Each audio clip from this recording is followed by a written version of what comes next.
The Wayfarer's Guide, a structural and thematic analysis of Imam al-Ghazali's Minhaj al Abidin. Assalamu alaikum, welcome to Sufi Essence with Hamid Said.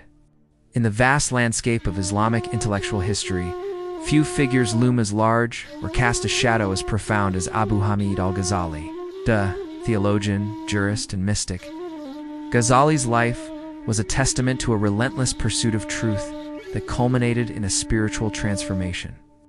Documented vividly in his autobiography, Minhaj al-Abidin, Deliverance from Error, his magnum opus, the Ihya Ulum-ud-Din, Revival of the Religious Sciences, is justly celebrated as a comprehensive synthesis of Islamic jurisprudence and spirituality. Yet nestled within the final years of his life, a more concise and intensely personal work emerged, Minhaj al Abidin, or The Path of the Worshippers. This text, often considered his final testament to the spiritual seeker, is not a revival of the sciences, but a direct roadmap for the individual on the solitary path to God. It is a psychological and spiritual masterpiece, a distillation of a lifetime of intellectual inquiry and spiritual experience into a pragmatic guide for the sincere wayfarer. Today, we will undertake a comprehensive and structural analysis of this profound work. We will move beyond a simple summary to engage with the unique architecture of Ghazali's thought as presented in the Minhaj. We will argue that the text's enduring power and relevance lie in its systematic approach, which identifies and addresses 7 major obstacles or stages that every spiritual aspirant must overcome. Our discourse will be structured to follow Ghazali's own methodology, from the initial stages of acquiring correct knowledge and sincere repentance to the culminating states of continuous praise and gratitude. Our objective is to illuminate how the Minhaj al Abidin functions as a practical manual for navigating the internal and external challenges of the spiritual path, offering profound insights into the human condition and the unyielding grace of the divine. Part 1. Context and Foundational Concepts. To understand the Minhaj al Abidin, we must first understand its place in the context of Imam al-Ghazali's life and intellectual legacy. The Ihya Ulum-ud-Din, a work of immense scope and detail, sought to reintegrate the esoteric and exoteric dimensions of Islam, addressing a wide range of topics from jurisprudence to eschatology. In contrast, the Minhaj is focused almost exclusively on the individual's spiritual journey.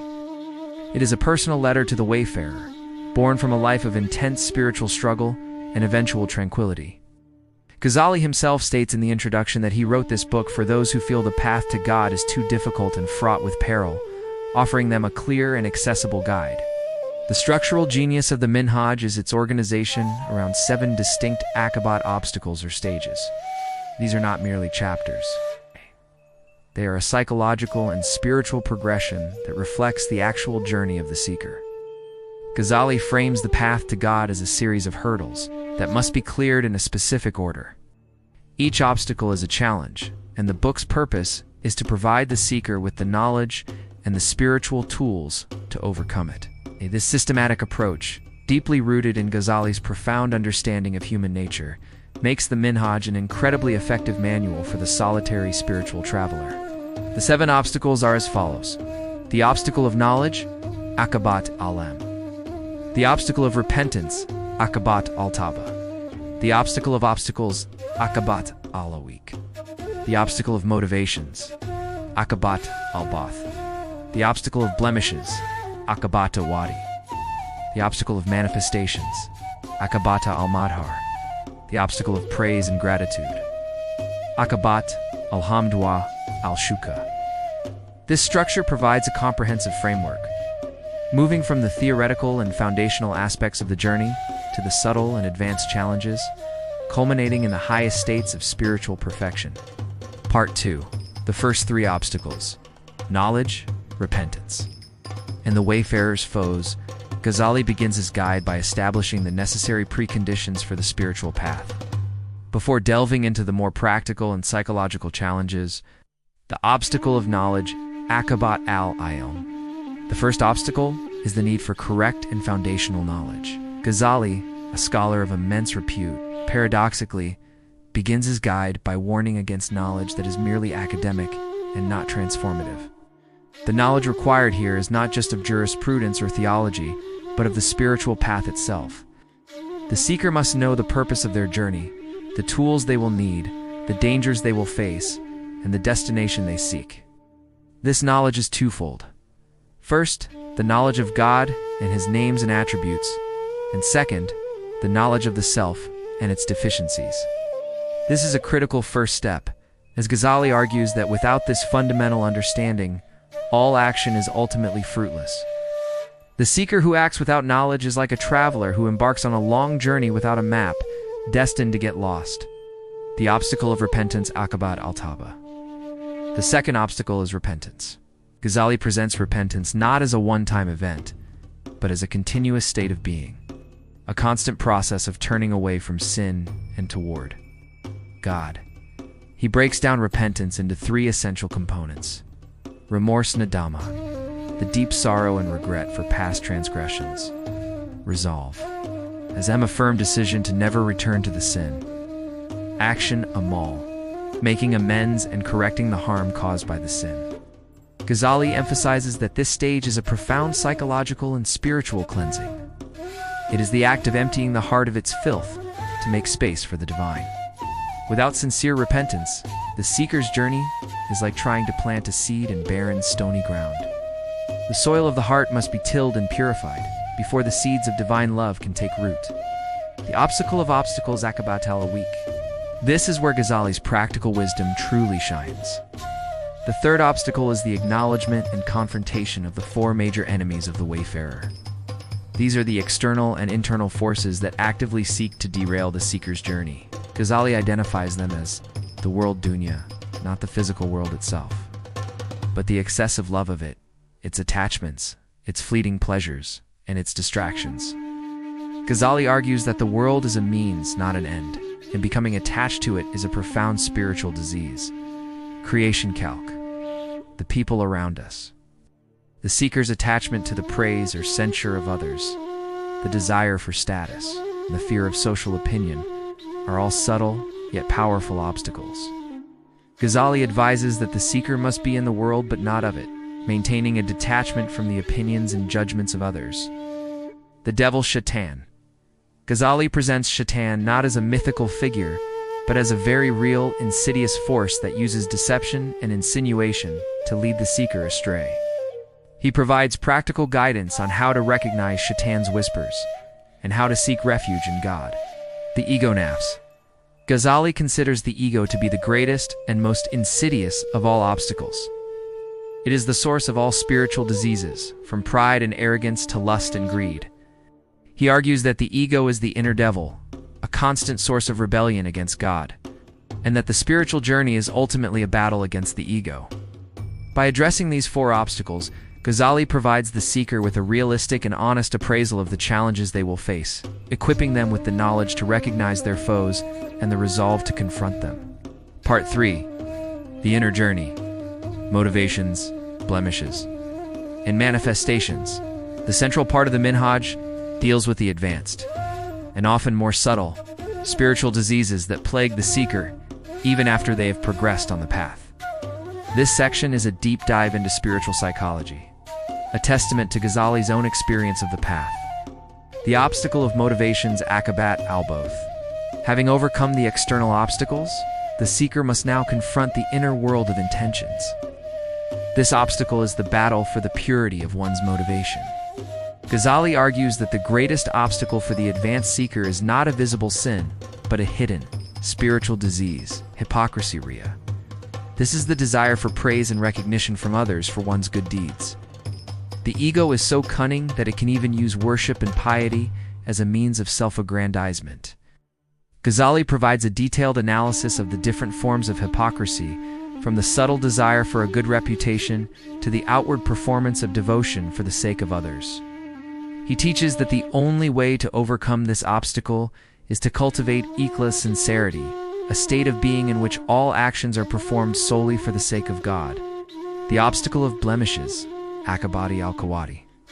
This stage addresses the subtle spiritual vices that, if left unchecked, can mar one's spiritual state. Ghazali discusses a variety of these blemishes, including ujb, self-admiration, kibr arrogance, and the subtle forms of envy and pride.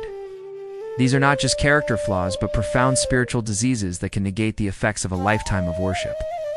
Ghazali provides a meticulous and insightful analysis of each of these blemishes, tracing their psychological roots and providing practical guidance on how to combat them. He argues that the seeker must be in a constant state of self-vigilance, rooting out these blemishes before they take hold of the heart. The obstacle of manifestations, Aqabat al-Madhar. This is perhaps the most unique and insightful part of the Minhaj. This stage is for the advanced seeker, who has progressed far enough on the path to begin experiencing spiritual states and miraculous manifestations. Karamat. Ghazali warns against the temptation to become attached to these experiences. He argues that visions, dreams, and other spiritual states are a gift from God, but they can also become a new and powerful veil. The ego, in its final throes, can become attached to these gifts, taking pride in them and believing that it has reached the ultimate destination. Ghazali's teaching here is clear. The seeker must remain focused on the giver, not the gifts. The ultimate goal is not to have spiritual experiences, but to achieve a state of union with God, and anything that distracts from that goal, no matter how miraculous, is an obstacle. Part 4. The culmination. Praise, gratitude. In final destination, the final obstacle, and the culminating stage of the Minhaj is a testament to Ghazali's profound spiritual maturity and a guide to the highest states of spiritual perfection. The obstacle of praise and gratitude, Aqabat al-Hamd wa al-Shukr. This final obstacle is a paradox. It is not an obstacle in the conventional sense, but a state of being that must be cultivated and perfected. Ghazali argues that the highest state of worship is one of continuous praise and gratitude to God, regardless of one's circumstances. This state is the culmination of a lifetime of spiritual striving, a state in which the seeker's heart is so purified and so filled with divine love that it overflows with gratitude. Ghazali's teaching here is deeply rooted in the Quranic concept of sabar, patience, and shukr, gratitude. He argues that sabar is the ability to endure hardship with dignity and grace, and shukr is the ability to recognize and be grateful for God's blessings, even in the midst of hardship. The seeker who has mastered this stage has achieved a state of inner tranquility and certainty, a state of being in which they are a perfect slave of God, content with His decree in all circumstances. The final destination, the Minhaj al Abidin, is ultimately a guide to the final destination of the spiritual journey, a state of inner proximity to God. Ghazali teaches that this is not a physical destination, but a state of heart, a state of perfect servitude and love. The seeker who has successfully navigated the 7 obstacles has achieved a state of marifanosis, an experiential knowledge of God that transcends all intellectual understanding. This is the state of a purified heart, a heart that has been emptied of all attachments to the world, the ego, and others, and has been filled with the light of God. The Minhaj is a profound manual for this journey, a testament to the belief that the path to God is a difficult but achievable one, and that with sincerity and perseverance, every seeker can reach their destination. In conclusion, Imam al-Ghazali's Minhaj al Abidin is a masterpiece of spiritual psychology and a profound guide for the individual seeker. It is a work that, while concise, offers a systematic and practical roadmap for the spiritual journey. Its enduring relevance lies in its deep understanding of human nature and its honest appraisal of the obstacles that every seeker faces, from the obvious to the subtle. It is a book that, born from a lifetime of intellectual inquiry and spiritual struggle, offers a path that is both intellectually grounded and spiritually transformative. It is a testament to the fact that the journey to God is not a theoretical exercise, but a practical and deeply personal endeavor. Thank you for joining us on this intellectual and spiritual journey. Please subscribe to our channel to continue our exploration of the rich and profound essence of Sufism.